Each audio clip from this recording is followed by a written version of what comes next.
नमस्कार दोस्तों, आज चलते हैं हम देखते हैं इतिहास का जो हमारा तीसरा पार्ट रह गया है। इसके बारे में देखेंगे जो आर्यंस के बारे में बता रहे थे। इसमें देखेंगे आर्यों का जो सामाजिक जीवन इसके बारे में देखने वाले हैं। उसके बाद देखने वाले हैं आर्यों की सभ्यता, इसके बारे में देखने वाले हैं। उसके बाद इनके वर्ण व्यवस्था देखेंगे। उसके बाद इनके पहनाव यानी वस्त्र देखेंगे, हाँ। और उसके बाद आभूषण देखेंगे। उसके बाद देखेंगे विवाह के प्रकार, इसके बारे में अभी देखने वाले हैं। उसके बाद देखेंगे कि इसमें गवेशिया शब्द आया, इसके बारे में देखने हैं। चलिए देखते हैं। देखेंगे आर्यों का सामाजिक जो था, सामाजिक जीवन, इनका जो सामाजिक जीवन था वो पुरुष प्रधान था। क्या था? पुरुष प्रधान था। समझे, यहाँ लिखा पुरुष प्रधान था। महिलाओं की जो स्थिति थी इस समय बहुत अच्छी थी, यानी सिंधु घाटी सभ्यता अगर उधर हम चलते हैं देखते हैं तो उनकी सभ्यता उसमें भी और अच्छी थी, लेकिन इसमें भी इनकी सभ्यता बहुत अच्छी थी। परिवार जो है, परिवार के प्रधान जो उस समय जो परिवार का जो प्रधान था, मेन मुखिया जो होता था, यानी कुलीन या गृहपति कहा जाता था। जो परिवार का मुखिया होता था उसे कुलीन या गृह, कुलीन का अर्थ होता है सर्वश्रेष्ठ, यानी श्रेष्ठ। आर्य लोग जो श्रेष्ठ ही थे। और इसके बारे में जैसे महिलाओं की स्थिति देखेंगे। महिलाओं को जो है, महिलाओं को कहाँ कहाँ जाने के लिए जो इनको अधिकार था। महिलाओं को जो शिक्षा लेने का अधिकार था, हाँ, वर्ण निभाने का अधिकार था, युद्ध में जाने का अधिकार था, यहाँ सब इनका अधिकार था जाने का। समझे, ये लिखा हुआ है। और सभा में भी जाने का अधिकार था। सभा यानी जो है जहाँ पर जनसभा हो रही हो वहाँ पर इनको जाने का अधिकार भी था। उसी प्रकार हम देखते हैं कि वैदिक सभ्यता जो है, वैदिक काल की सभ्यता जो उस समय की सभ्यता थी वो भी क्या थी? ग्रामीण सभ्यता थी। ग्रामीण जो घर थे वो कच्चे बने थे। समझे, अगर हम उधर की बात करते हैं सिंधु घाटी सभ्यता, थोड़ा आगे पीछे और चले जाते हैं तो सिंधु घाटी सभ्यता में जो मकान थे वो बहुत कच्चे थे। वो सॉरी, मकान जो थे पक्के ईंटों के बने थे, यानी घर जो है मक्का वो पक्के घर बने होते थे। इसमें जो है यहाँ वैदिक सभ्यता में हम देखेंगे तो इसमें जो है घर कैसे घास फूस के बने होते थे, कच्चे बने थे, हैं। उसी प्रकार मकान ये देखिए कच्चे बने थे। इस सभ्यता में जो संयुक्त परिवार जो होता था वो मुख्य विशेष होता था। संयुक्त परिवार जो मुख्य विशेषकर होता था। इसमें जो है ये पुत्र जो है, जो इस समय जमीन जायदाद होती थी या क्या कह सकते हैं इसका जो है, यानी जमीन जायदाद इसको कोई या घर वार, इसका जो है पुत्र जो होता था उत्तराधिकारी होता था। पैतृक संपत्ति जो होती थी, यानी पुत्र पिता की जो संपत्ति होती थी उसका अधिकार पुत्र का होता था। समझे, और किसी को इसमें नहीं अधिकार होता था। उसके बाद देखते हैं वर्ण व्यवस्था जो है, वर्ण व्यवस्था के बारे में देखते हैं। इस जो वर्ण व्यवस्था कर्म पर आधारित थी। भाई तुम कर्म करोगे तो फल ही जरूर मिलेगा। तो जो है वर्ण व्यवस्था जो है किस पर आधारित थी? कर्मों पर आधारित थी। इनका उल्लेख जो है ऋग्वेद के, इनका जो है ये वर्ण व्यवस्था जो है ऋग्वेद के 10वें मंडल के पुरुष सूक्त में मिलता है, लिखा हुआ है। ऋग्वेद के 10वें मंडल के पुरुष सूक्त में इनका उल्लेख मिलता है, जिसमें से ये है क्षत्रिय है, ब्राह्मण है, वैश्य है, शूद्र है। ब्राह्मण जो क्षत्रिय शब्द का जो है ये ऋग्वेद में 9 बार आया है। कितनी बार? 9 बार आया है। ब्राह्मण शब्द का जो है ये 15 बार आया है। वैश्य और शूद्र का इनका केवल एक ही बार उल्लेख किया गया है। उसके बाद हम चलिए देखते हैं क्या वस्त्र और आभूषण। वस्त्र और आभूषण जो होता था, वस्त्र जो होते थे ऊनी भी होते थे, सूती होते थे। सूती के कपड़े का छाप मिला हुआ है, यानी मिट्टी के ऊपर जो है इस कपड़े का जो सूती वाले कपड़े का जो छाप मिला हुआ है।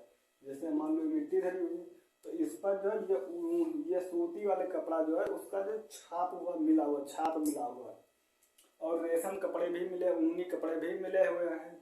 और इनके आभूषण देखेंगे, आभूषण जो गले में पहनने वाला होता था, हार टाइप का बना होता था, उसका भी जो है मिला हुआ। उसकी ईंट के टाइप की मिली, पक्की ईंट जो ही मिली हुई इसी प्रकार की थी, ईंट जैसा थी। समझे। और ये आभूषण जो होता कनिष्क होता, कनिष्क जो गले का गले में पहना जाता था। कनिष्क जो होता है ये गले में पहना जाता था। और जो सतमान होता था, सतमान ये बाजू में पहना जाता। सतमान जो है ये बाजू में पहना जाता। उसी प्रकार हम देखते हैं विवाह के प्रकार जो है, विवाह के प्रकार कितने प्रकार थे उस समय? विवाह 8 प्रकार के थे। समझे, विवाह का उल्लेख 8 प्रकार के। इसमें जो बहुविवाह और अंतरजातीय विवाह भी होता था उस समय।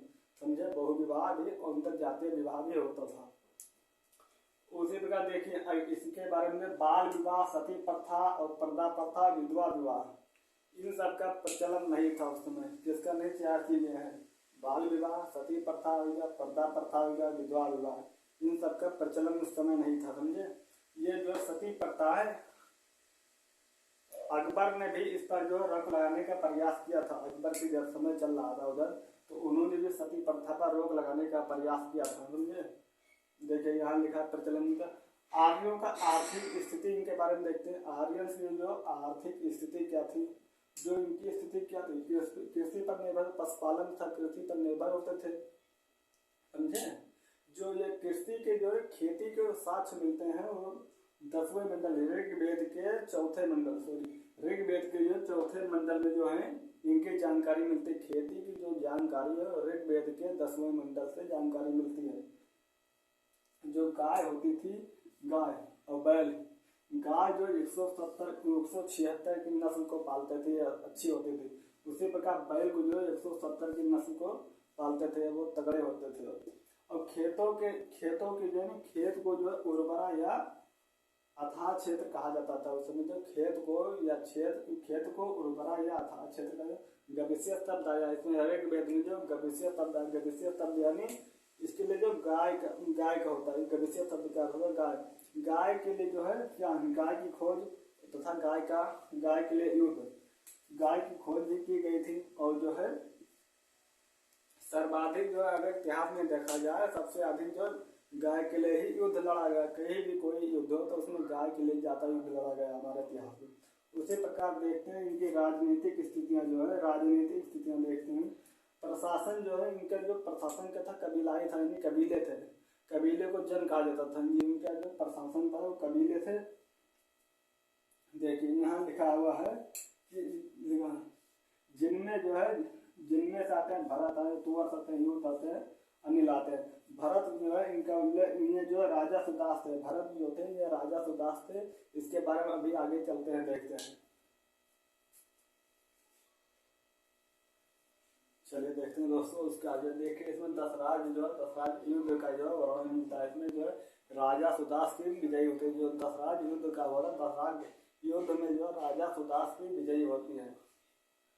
देखिए भरत जो थे, भरत से नाम ही भारत पड़ा। इसमें जो ये जो है वायु पुराण में जो भारत है, इसका शब्द जो है वायु पुराण में इसका उल्लेख मिलता है, जिसमें लिखा गया है कि उत्तरागत समुद्र हिमाद्री वस्त्र तद भारत नाना भारतीय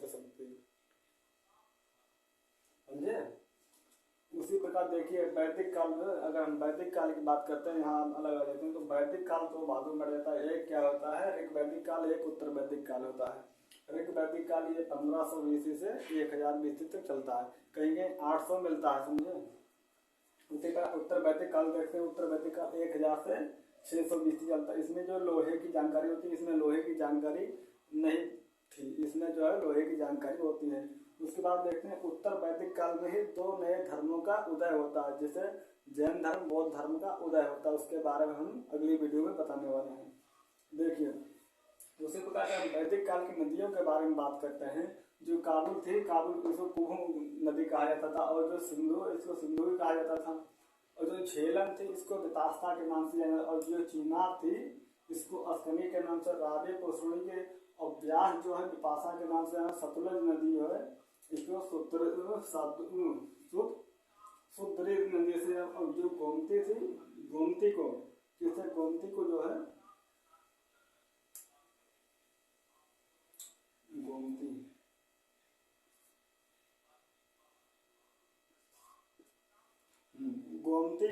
गोमती को कोमल के नाम से जाना। उसी को प्रकार जो गंडक को जो सदा नीरा यानी सदा हमेशा ये चलती रहती नदी, यानी इसमें बहाव हमेशा चलता रहता, पानी हमेशा चलता रहता है।